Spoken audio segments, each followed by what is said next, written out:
evening, Toastmasters and honored guests. Looks like we have our agenda set up for tonight, and we'll go over the roles for tonight. First, our general evaluator will be Diego. Hi everyone, again I'm Diego. The general evaluator's role is to lead the evaluation portion of our meeting, because not only is it important for you to make yourself vulnerable and go up to the lectern and practice giving prepared speeches, it's also important for you to hear feedback from the audience regarding bad habits that you should think about letting go in the next speech that you give, as well as thinking about what good habits you should continue to repeat as you do more and more prepared speeches in your future.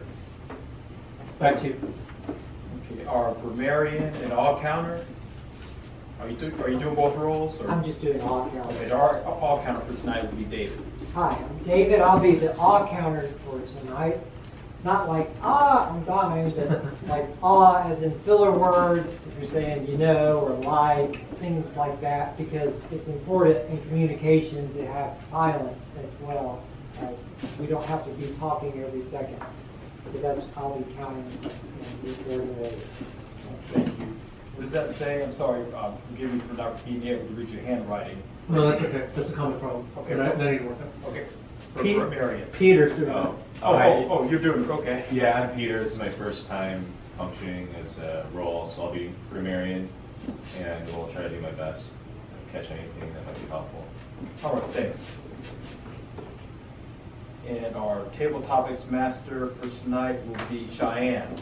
Hi, my name is Cheyenne. Like you said, the table topics will be an improv question that you will get once you volunteer, and you will have a 1 to 2 minute speech. You'll get the green at 1, and then you at the time. It just gives us practice at being able to think on our feet and give speeches. You never know, like business events or things like that, where you'll have to kind of ad-lib to make the event keep going. So that's why we practice that, and it's the fun part of the meeting. Thank you. And Olivia, are you still planning to do educational overview? Oh, so sorry. Let me try that. I didn't know I was selected for a role, so. That's good. We don't need to have an educational review if necessary. All right. Yeah. Okay. All right. And without further ado, I think that's all the roles for tonight. I'd like to introduce our first speaker for tonight. Can we get the TV turned on? Oh, yes. Here it goes.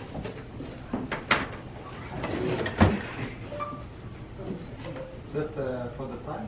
Okay, when the people The timer. Yes, yeah, the timer. when people reach the minimum time, okay, you're gonna have the green light. Okay. When you're gonna reach the right time, you're gonna have the yellow light. Okay. And when you're gonna pass the limit, the upper limit, you're gonna have the red light. Okay. It's very simple. All right, thank you.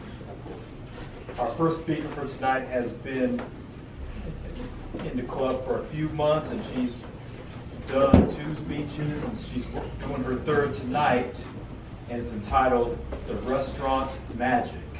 And our speaker for tonight, first speaker for tonight, Magic 3, Restaurant Magic 3.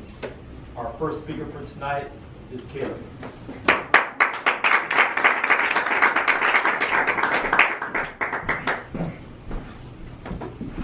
Good evening, Toastmaster, members, and guests. Tonight, I'll talk about the structure of well-organized speech. 3, 3, 3 is the good structure of a well-organized speech. Then you may have a question, why 3? Where did this number come from? We human beings love 3.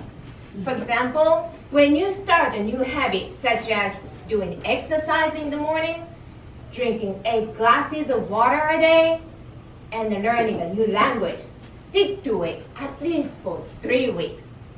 Then you get used to it, and it becomes part of your life. Because it takes about 3 weeks to develop your human brain system. In the Olympic Games, 2020 Tokyo Olympics, okay? I'm from Japan. In the Olympic Games, the top 3 competitors are awarded on the podium. A 3-day monk is a Japanese term to describe people who quickly give up or those who don't stick to it for even 3 days. A 3-day monk.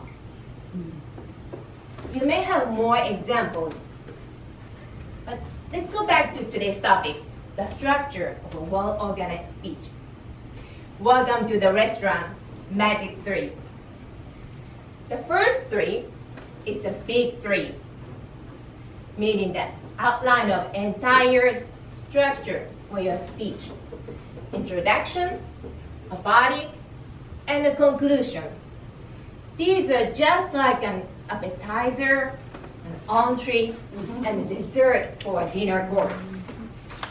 And the introduction, an appetizer to warm up your stomach to eat a lot of food. In your speech, tell your audience what you're going to talk about so that you warm up your audience's mind and get them excited. How? Start with the not too specific and somewhat general information, discussions, and a question that could be applied to all people so they can feel it. Then you narrow down to the point of what you want to talk about. A body is an entree. You tell your audience what you want to talk about. I'll discuss this more later. And finally, you get the dessert. That's a conclusion. You summarize what you talked about. I'll also discuss this later. These are the big 3. Again, an introduction, a body, and a conclusion. The next 3 is in the body. An introduction is an appetizer, and the body is an entree, the main dish. Beef, steak, filet mignon, or Chateaubriand. That's the most you want to eat. In your speech, that's the most you want to talk about. Cut the Chateaubriand into 3 pieces and title each of them. You may cut it into only 2, depending on how much time you have, but up to 3. That's because people usually remember only 1. The more information you provide, the more confused people are. The last 3 is an example. Provide 3 examples, up to 3 examples again.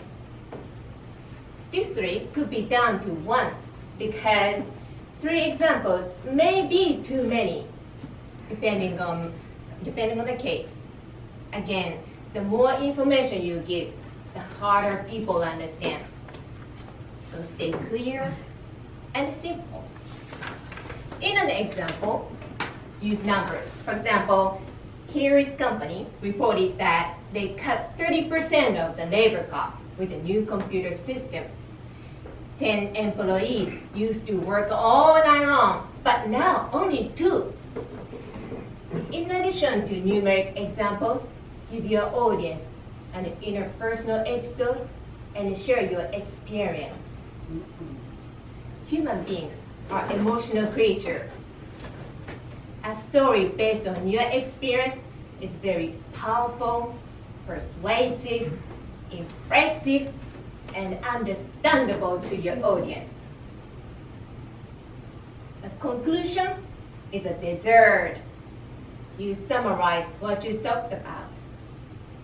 Also, you may emphasize the most important point of your speech. The most important. Just as you usually order 1 dessert right after the entree, you select the most important point of your presentation. Just as a tiramisu flavor spreads out all over my mouth, the point you select spreads out all over your audience's mind. That's how you reinforce the point and people remember it. 3, 3, 3 is the good structure of a well-organized speech. Tonight, thank you very much for coming to the restaurant Magic 3. Bon appetit.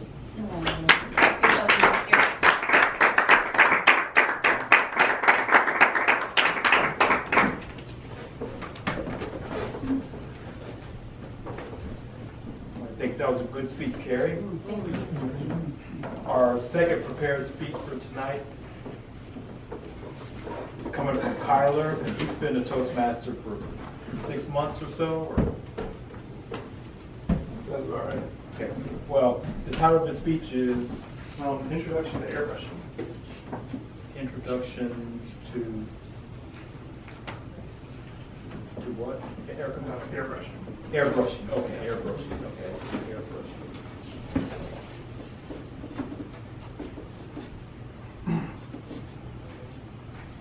So, introduction to airbrushing, and this is your second speech, right? Yeah. So, our second speaker for tonight will be Kylie.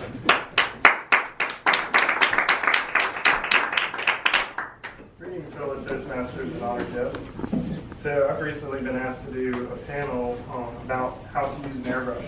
So I thought I would go ahead and practice that speech on you guys. So I'm going to start talking about, airbrush, what it is, what it's used for, why you may be interested in using it, and how to use one.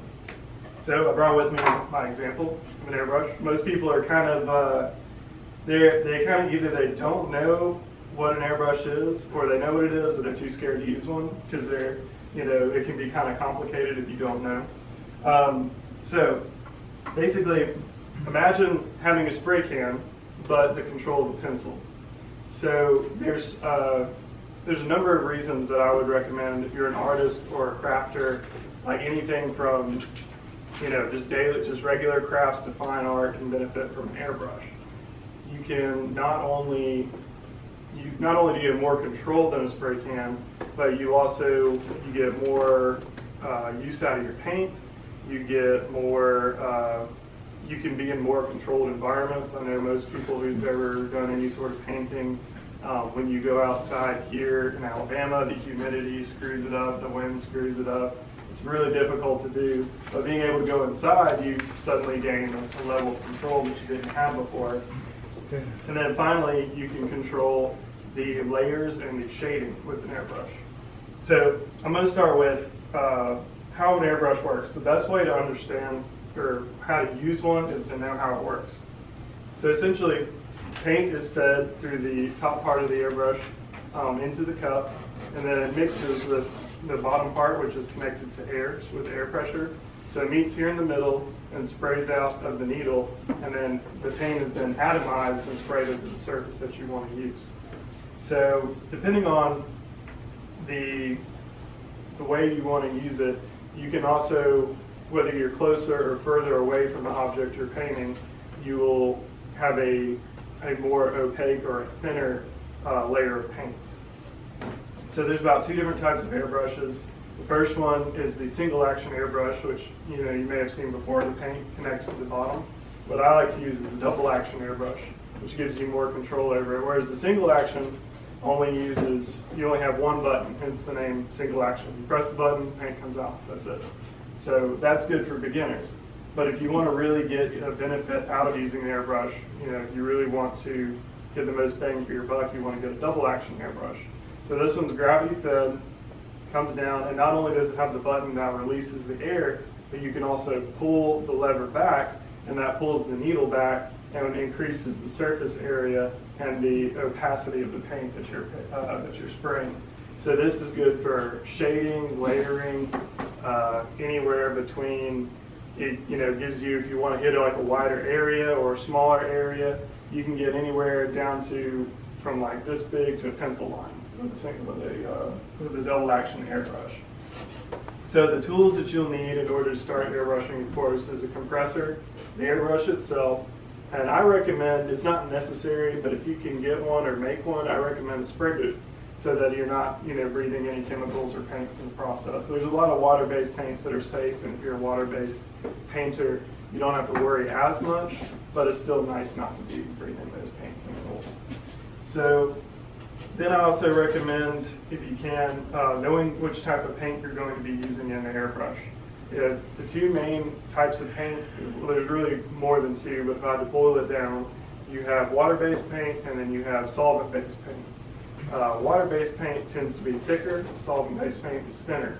So in order to use something solvent-based, you want to set your PSI to about 18 in order for it to have like a nice smooth coverage. Anything higher than that will make it come out gritty.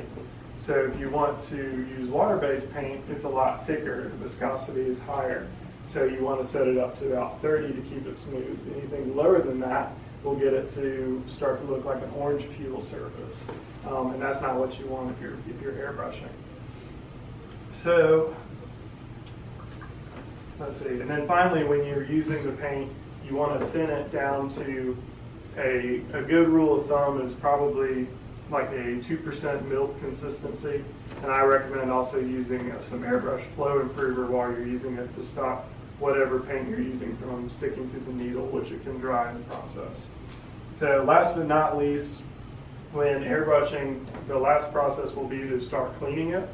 If you are cleaning it with water-based paints, it's simple. Put water in there, and it usually goes straight out. If you're using solvent-based paints, you want to use whatever solvent you're using, whether that be a lacquer-based or oil-based, and clean it out that way. Some people use a napkin and they spray it straight into the napkin. But for safety purposes, if you can purchase a paint pot, that's safer because there's usually like a filter, so anything coming out the top, you're not breathing. So I'm always in favor of protecting your lungs as much as possible. So for this section, I've saved a little bit of time for questions if anybody's interested and wants to know more about airbrushing. So I'm a little frustrated. Yes? So you compared it to spray painting. Yes. So when you think about the compressor and the price point, what is the comparison? Well, it depends on what you want to do. Starting off, an airbrush, getting everything together is more expensive than buying spray cans. However, buying several spray cans over time, like I may buy a bottle of paint that's $4 and use it in airbrush for the rest of the year. Whereas you may find a spray can for $5 and use it once. So starting off, it's a higher price point, but later it becomes more, you get more money out of your paint. Yes? Besides being an artist, I know they have like the airbrushing for makeup now. Yeah. So, do you think it's pretty much the same process? Yep, exact same so process. So is it a one or a two, the brush style, or? If you're doing makeup, I would recommend a dual action airbrush because I imagine with makeup you would probably want to, be able to get things to fade and get things to be gradients. Contour. Yeah, you want your contours, you want your gradients. Okay. Yeah, so I would recommend a dual action airbrush. It could be, you could probably use a single action airbrush and be okay, but I think if you're going to apply makeup with an airbrush, a dual action would be your best bet. I'll try to make it a quick question. I just wanted to ask, it sounds like even if you buy this equipment, like you still need some more guidance. Are there local camps or businesses that provide more insight that tutoring or something like that for better airbrushing technique? Yeah, there are. Some friends and I, we started a club for, model making and airbrushing and things like that. And I think actually this Saturday we're doing, the whole month of February, every Saturday we're just doing a free class with equipment with an airbrush. Because we've got a pretty big community of friends that get together who like to paint models and stuff like that. And then of course there are artist people who like to paint pictures as well, but that's the base that I'm used to, the model makers. Do you do the beach t-shirts with the graffiti names? Unfortunately, I do not. So I do not have the interest in that. So but overall, it can be. I think airbrushing is the airbrush is a really cool tool. It's something that artists of all sorts of different backgrounds can use. You've seen it a million times, like Cheyenne mentioned earlier. Beach t-shirts, of course, is a common example, but other things you wouldn't think of is like a lot of album artwork, like you think Aerosmith, Metallica, it's all done by airbrush. A lot of the beautiful, things, and the first thing I think of is the Aerosmith album cover with it's like a metallic, it's like a robotic person on the front of it, and you can see like it looks metallic. You can see like where the light hits and the reflections, and the only way to do something like that is with an airbrush. But in conclusion, thank you guys. I appreciate your time. Thank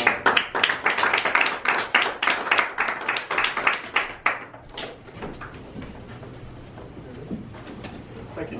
Appreciate it. Thank you, Kyler. At this time, we'll move into the table topics portion of the Toastmasters program, and our table topics master for tonight will be Cheyenne.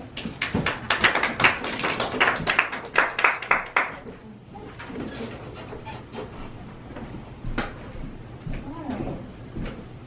I said earlier, this is the fun part. It's all fun. But this is my favorite part. So, how it's going to work tonight is you're going to pick a number 1 through 17, because that's how many questions I could get in the short time. And then I will give you a question, and they're all easy. So, if you are new or you're a guest, if you just want to come up for 1 minute and tell us about yourself and how you found out about Toastmasters and why it would be helpful for you, that'd be great as well. No pressure, but we'd love to hear from you. So, or if you want to answer a question. So, my first volunteer, you can just look up your hand. Okay. All right, 1 through 17, and I'll give you a question. Or I can talk about Oh. 13. Your question is, what is your most prized possession?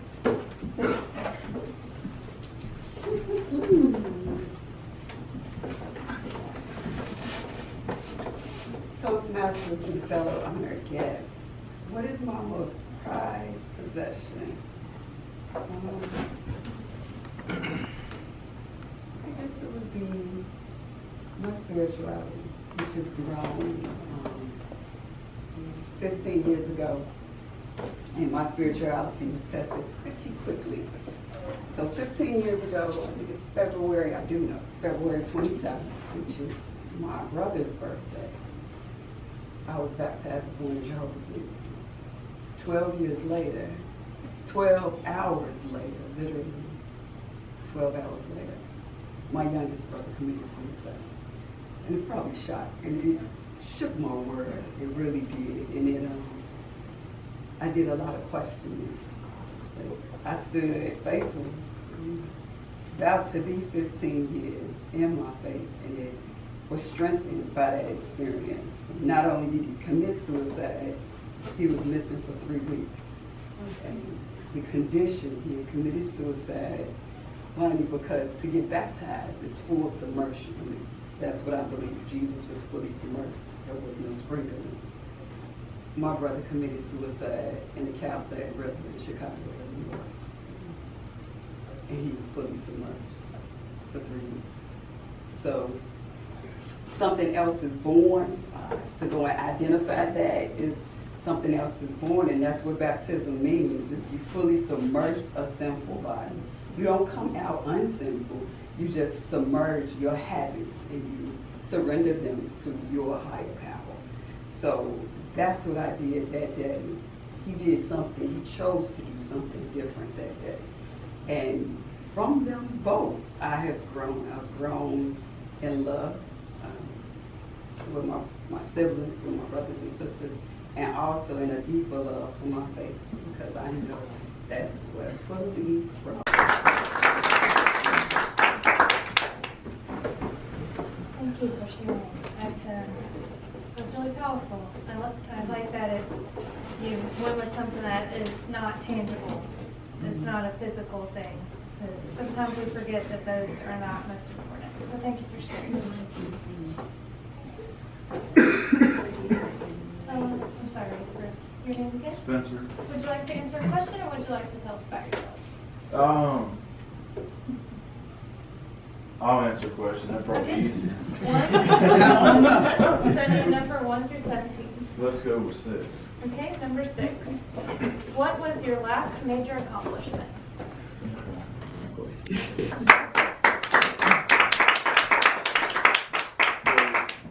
My name is Spencer Wells. I guess I'll say Toastmasters and fellow guests, thank you for allowing me this opportunity to talk up here.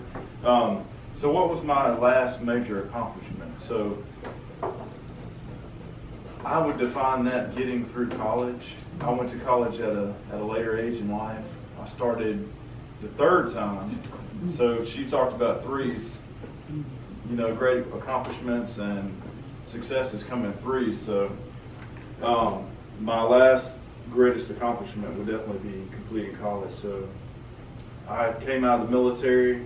I was 29 years old, and I was somewhat unmotivated, somewhat scared.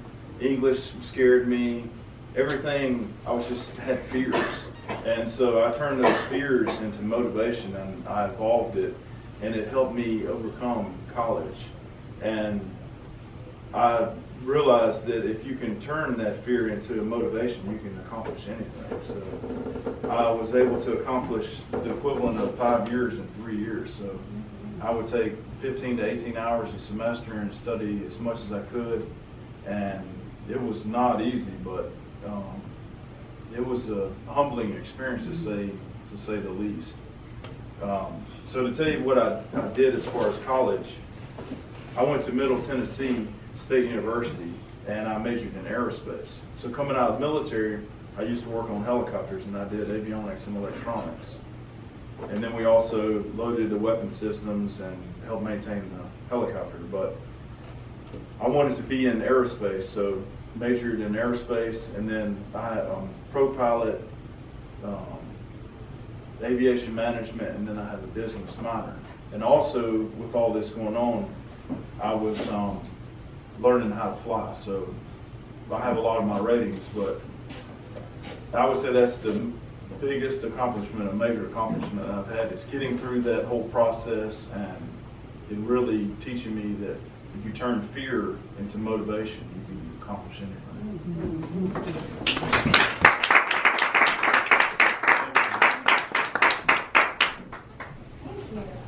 Sharon. Right, I think we have time for at least one more. No, please. Okay, we'd like to guess. Would you like a question, or would you like to tell us about yourself? It's a All right.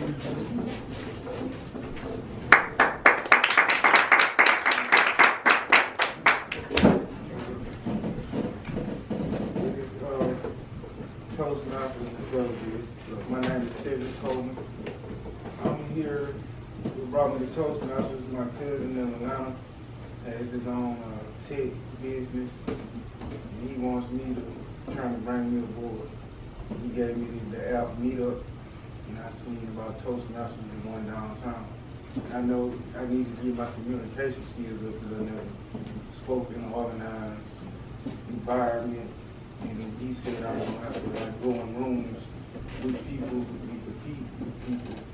So I seen it beneficial for my growth. Just get to learn and better myself.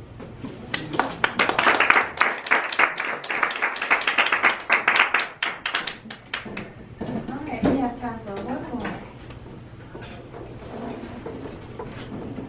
I'll take number 17. I should look Number at 17. Okay. What is one thing that you have not done yet that you really want to do?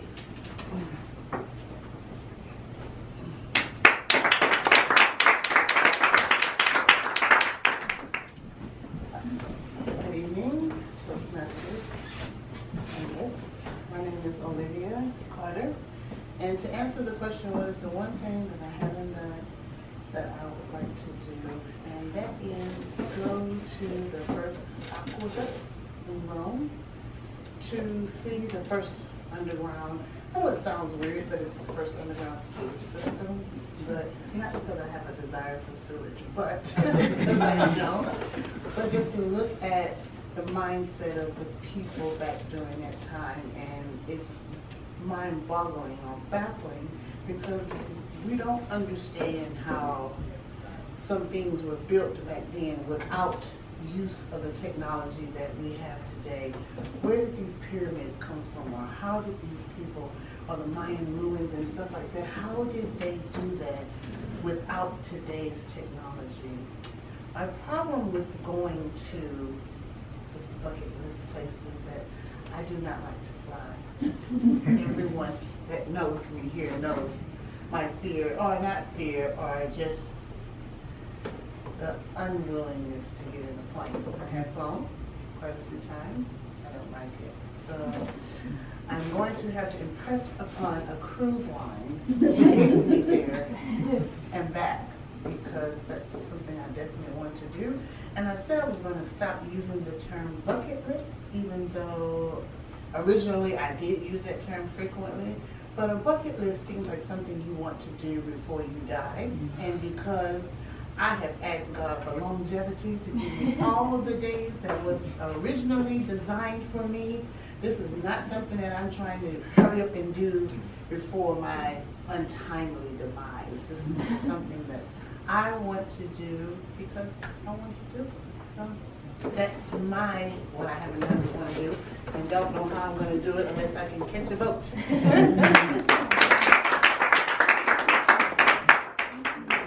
That concludes our table topics. Thank you for all of our volunteers. Sometimes you get the question before, sometimes we change it up and it's on the spot. So it's always nice to do a little different, push ourselves a little bit. So with that, I will turn it back over to our Toastmaster.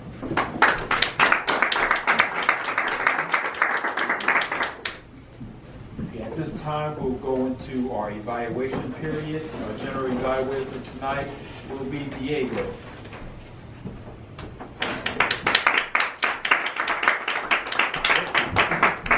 All right, gang, I'm the general evaluator. How do I want to play this tonight? Okay, we will first hear from the evaluators who were kind enough to listen to the prepared speeches. Maurice was our generous volunteer to evaluate Carrie's speech, so let's give him a warm round of applause as he steps up to the lectern.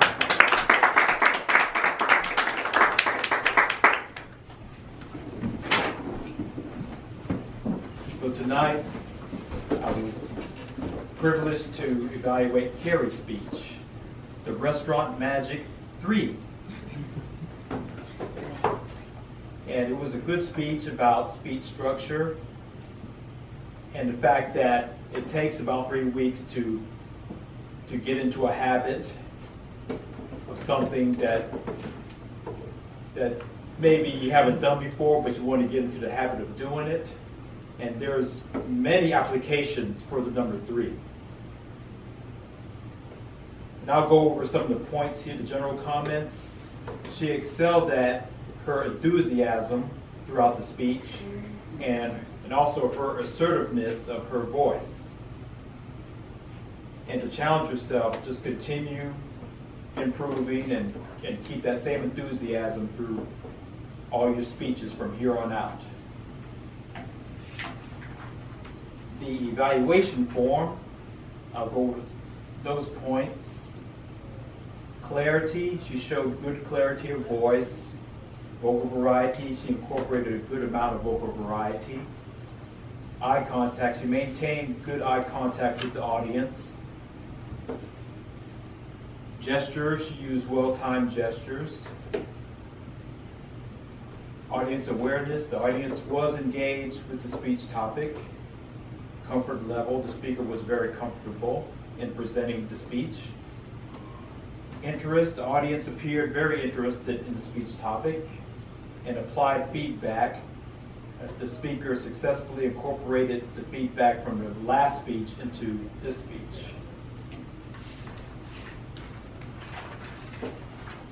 And again, it was a good speech topic, how she incorporated the number 3 into each part of the speech, the beginning, the body, and the conclusion. So that concludes my evaluation of Carrie's speech, and I'll relinquishly turn back to the general evaluator.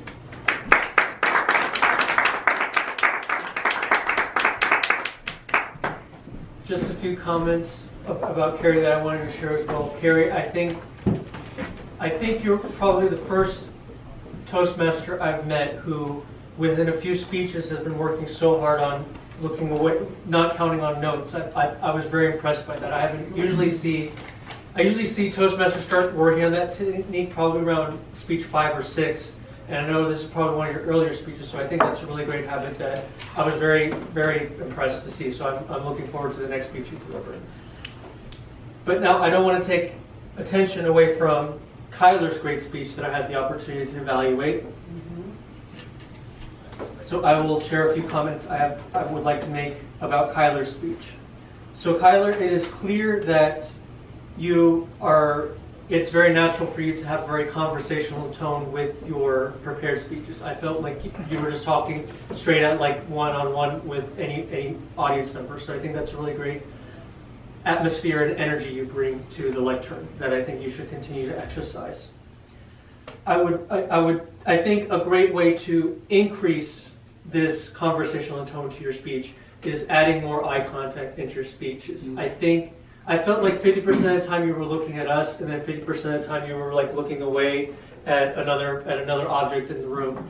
And I think it's important for you to try and maintain more eye contact with the audience. It doesn't necessarily mean you just look straight at David the entire time, or you look at Olivia the entire time, but having a nice spread across having a nice gaze across the audience, I think, is a great way to make sure that everyone feels they're involved as well.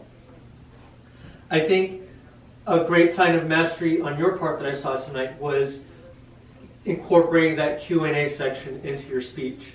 I know with me in particular, I have this tendency to want to use all 7 minutes of my maximum time to just, lecture to the audience. But I thought it was very wise of you to take away some minutes from your speech and really distill down the message you want to share with everyone and incorporate that Q&A section into the speech to make sure that the audience feels like it can be more of a conversation rather than just a lecture. I think that increases audience engagement and interest in the speech that you give. So I think that was a really great touch. Again, that's not a technique I usually see many early Toastmasters do. So I think that's a very great sign of mastery that I want to see you continue to exercise in the future. Kyler, I think to challenge yourself, I would really, really encourage you to reflect on and sit on the word you know. Because I think that is a very big filler word that I really think if you learn to let go of that, your message in your speeches will only grow in strength. I think another area of mastery that I see is incorporating your humor and your jokes into your speeches. I think that was really nice of you to include some quips to make sure that there was some laughter in the speech, because it's nice to take a break from listening to airbrushing. It's nice to have some of that humor. Overall, Kyler, I think it is a really great speech that you gave tonight. I think the Q&A section was really well done. But I think a great area of improvement, again, is letting go of the word you know. If there's one filler word I would encourage you to sit on and to reflect on, it is the word you know. All right, that is my evaluation of Kyler. And so now we will go into hearing the other evaluators tonight.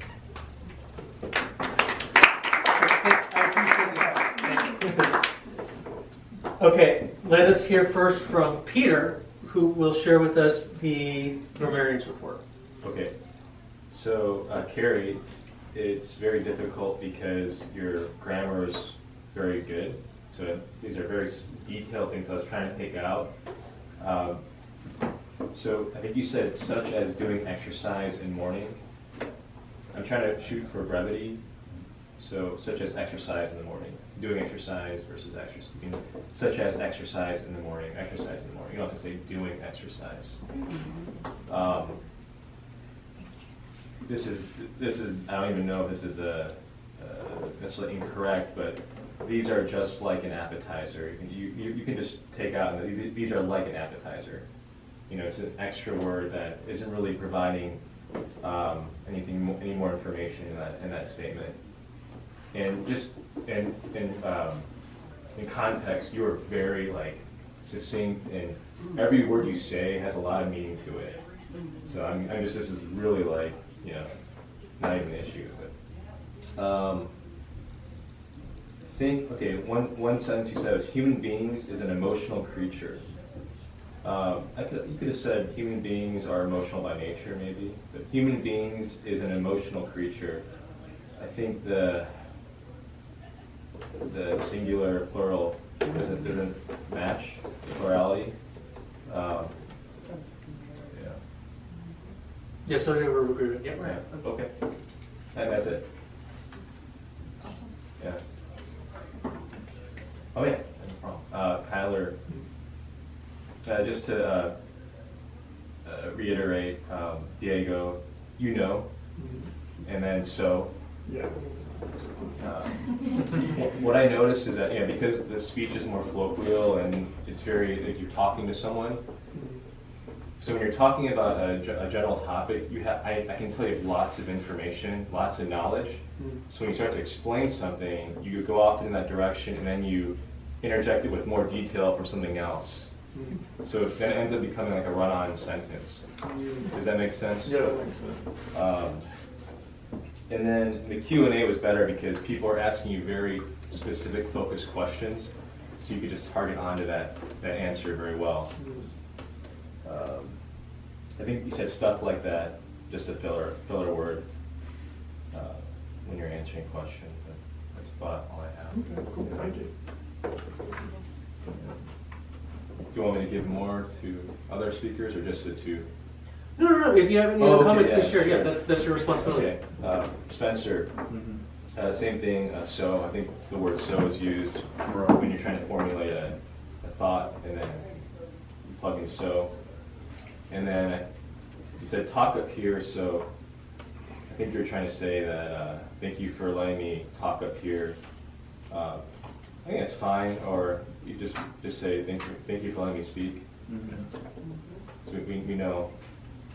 Basically, you're up there in the presence. I think that was a little bit of my nerves. Exactly, yeah. You know, I didn't know I was going to get up there and talk tonight. It's hard for me to give this criticism because I'm guilty of all of this stuff. That's okay. Yeah. There's many people who've done Yeah. on counter before Right. who are guilty of it as well. Cedric, correct, Cedric? So, I think you're saying, I know I meant to get my communication skills up. So, we know what you mean by that, but you could just say something like, I need to improve my communication skills. That's sounds more brief and to the point. But grammatically, to get my communication skills up is, I guess you could argue that it's maybe not as formal or informal. Olivia, I think I heard more stuff like that when you were talking about the Mayan revision, you know, the Mayan, so it's just one small time. Yeah. And then the very end, I thought you closed your speech really well. And then the very last part of that last sentence, you said, so that's what I want to do. But we already know that because you're telling us. So if you end it, if you took that out and you ended it, it's just been like, drop the mic, boom. Does that take it? Yeah, Okay, that's it. great. David, how about you share with us the odd counter report? Sure. Hi. I remembered I was off counter about halfway through Carrie's speech. So the first half, I may have missed some, but I don't think I did. I didn't detect any ahs or filler words in Carrie's speech. In Kyler's speech, everybody's been saying, to Kyler. There was a few you-knows and several uhs or ums. And also, what was called on me one time was the filler word so, which I've never really thought of as a filler word until someone called it on me, and then I got to thinking that is. I mean, so you said that a few times. But honestly, they were pretty brief and quick, and I don't think it detracted that much from your speech. I thought it was really good. And Cheyenne, as table topics master, I didn't detect any filler words from you. And I'm sorry, next to, what was your name? Or next to Cedric. Crimson. Yeah, I did not detect any filler words from you, and I really I enjoyed caught it. I know I did. Did you? I opened up I don't count Yeah, it. and then he comes with nothing. I'm like, okay, you ain't got nothing. But I thought it was very good. I really enjoyed your take on topic. And Spencer, there was a few ums, and Cedric, I counted a few ums on you. Olivia, I did not detect any filler words. And Maurice and Diego, I did not detect any filler words. And I just wanted to say, I think especially the new people, it takes tremendous courage to get up here and talk about yourself. So I wouldn't, I think y'all did a fantastic job. And I'm really glad y'all are here showing this thing. Thank you. Thank you, David. So we've gone over the evaluators. We haven't heard Bruno's timer report. Yeah, Please share. So I'll go with my list. Maurice for the evaluation, 219. Okay, very good. Diego a bit over the time, 305. Okay. Kyler is probably you were very interesting, but you almost reached nine minutes. Okay. Okay. But it's very difficult with the question, to control. At the same time, you want to answer the question totally. Spencer, okay, 219, okay, 2 minutes 19. So you were supposed to be before for 2 minutes. Spencer, yeah, the other one. No, That's maybe. Spencer. Yeah, well. Oh, I'm sorry. Okay, Crancer 209. Okay, 9 seconds over. Kerry 613, so like usual, you're right on time. Okay. Olivia, but you're just before 2 minutes, so you're good. Okay. And Cedric, your speed was good, but not long enough, 32 seconds. But that's it for today. Okay. Thank you, Bruno. You're supposed to have 1 minute. Okay, so we've gone over the evaluators, the timer, counter, and grammarian. I think those are all the roles. Yes, all the evaluation roles. So I will relinquish the left turn back to our Toastmaster, Maurice. Okay.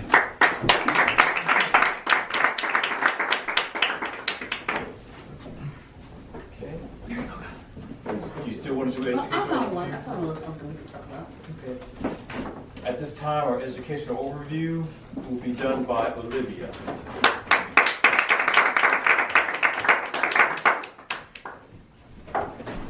My education overview is coming from a website called mindvalley.com. It's a creative global school delivering transformational education for all ages. It says, we do this by organizing real-world events around the world and producing world-class quality programs in several areas of transformation, including mind, body, and performance. So they listed on this website 9 best public speaking tips that will make you a superstar. And those included film yourself, be realistic, study great speeches, keep it simple, focus more on the voice instead of the message. And the one that that stood out to me, that you should practice, film yourself so that you can see how you look, sound to the audience. Be realistic. We know about studying other people speaking or other people's speeches. Keeping it simple. Carrie was real good about reminding us of how to engage or to keep your audience engaged and how to focus on those 3 things and just keeping it simple. And she said the more that you tell your audience, it increases the probability of them forgetting a lot of what you said. Focus more on the voice instead of the message. We know that you should have vocal variety. As a matter of fact, that's usually one of the things that is graded when your evaluation is done. But the one that I liked the most was just smile. There is nothing as powerful as a smile, and nothing as simple either. Smile before you head on to the stage. Smile as your audience filters into the room, and smile during your speech. When you take a moment to smile, it naturally brings a feeling of confidence and relaxation over your entire body. And that's what people often tell me, Olivia, you always have a radiating smile. And it's not like I have beautiful straight teeth or anything like that. As a matter of fact, I would love to have like all kind of dental work done, but oh well. But it is just your presence.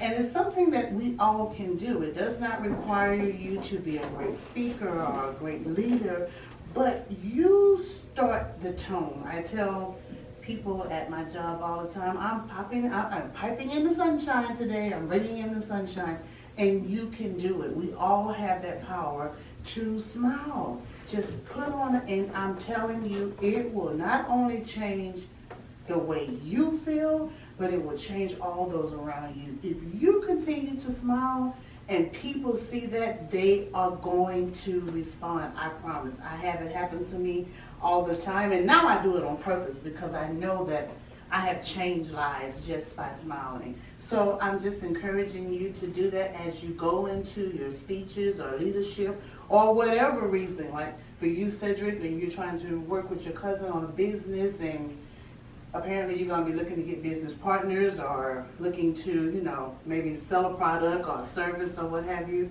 Smile. Put on a happy face.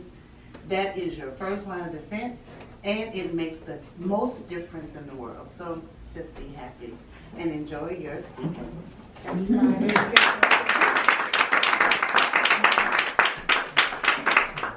Thank you, Olivia. At this time, I will like to relinquish the lectern back to the president.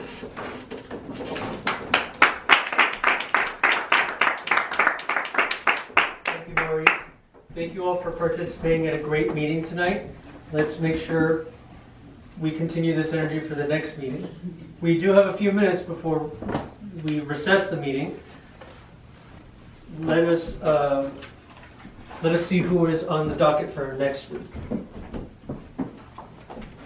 Do we have volunteers to be evaluators for prepared speeches?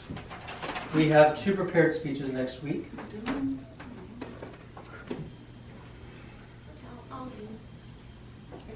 Carrie, thank you so much. Let me see who you will be evaluating. January, today was the 27th, okay, so February. Majid and David are speaking next week. Do we have volunteers for a second evaluator? I'll evaluate mine. You know what? With your enthusiasm, how about you think about being Toastmaster next week? Sure, I could try No. We'll put you down for another. I want you to focus on your delivering your prepared speech. That is your number 1 priority. Put me down as a backup speaker if something happens. Okay, reserve speaker. Okay, reserve speaker. Thank you. I can evaluate. Thank you, Cheyenne. Do we have volunteers for Toastmaster?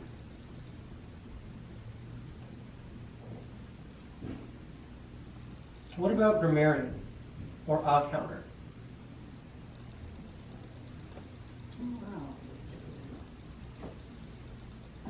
Or timer? Or table topics? Tyler wants to do table topics.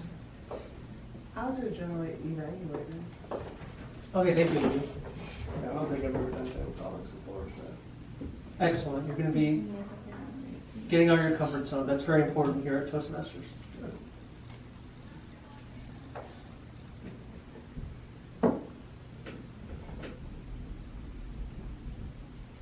Ryan, are you going to be here next week?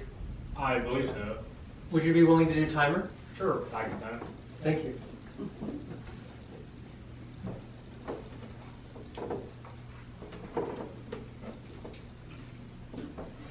Bruno, are you going to be here next week? Not sure about that. Not sure about that? Maurice, Yes. may we ask you to be Toastmaster again next week? Or would you prefer a smaller role next week? There is counter, grammarian. All counter. Okay. I can be Toastmaster for next week. Well, I think we have like 8 of the 9 roles already met. So we just need, we have one more role, but I'm sure we can fill that through Easy Speak. Just a reminder for everyone, I will put your names on the Easy Speak website, but please make sure you go and log on to the website itself and make sure you do the check mark or the green thumbs up sign, because while I put your name in, it just leaves a question mark on the agenda, as you all saw it tonight. So make sure you do the green thumbs up so that way it is confirmed. Thank you all so much again for coming to our final January meeting, and let us carry this energy and enthusiasm for the first February meeting of 2020. Thank you all so much.